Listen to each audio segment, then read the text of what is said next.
In a terrible accident at a railroad crossing, a train smashed into a car and pushed it nearly 400 yards down the track. Though no one was killed, the driver took the train company to court.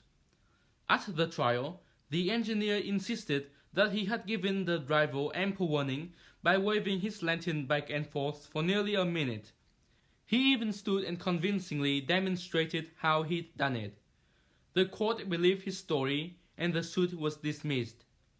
"Congratulations," the lawyer said to the engineer when it was over. "You did superbly under cross-examination." "Thanks," he said. "But he sure had me worried." "How's that?" the lawyer asked. "I was afraid he was going to ask if the lantern was lit."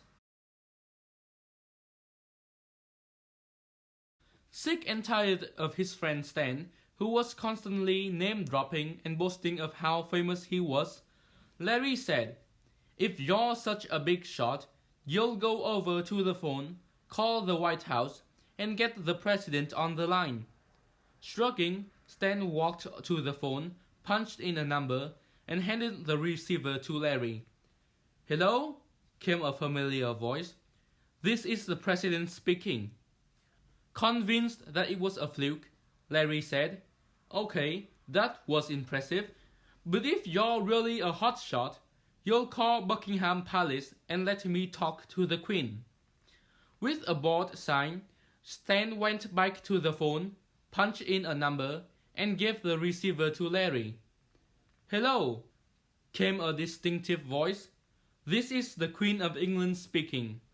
Very impressed, but still suspicious, Larry said, "All right, you happen to know the president and the Queen, but if you're really a big deal, you'll get the Pope on the phone."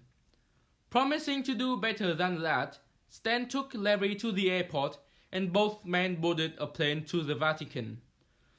There, Stan disappeared, leaving Larry to mill about with the crowd in St. Peter's Square. Suddenly, the crowd fell into a reverent silence. Larry followed their gaze to a balcony where Stan and the Pope stood side by side. Before Larry could recover from his amazement, a man standing beside him poked him in the ribs. "Hey," he asked, "who's up there with Stan?"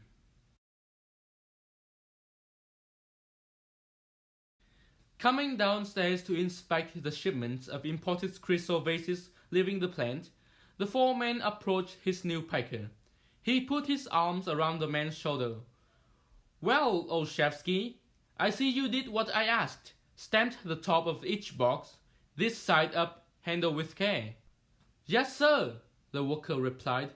"And just to make sure, I stamped it on the bottom too."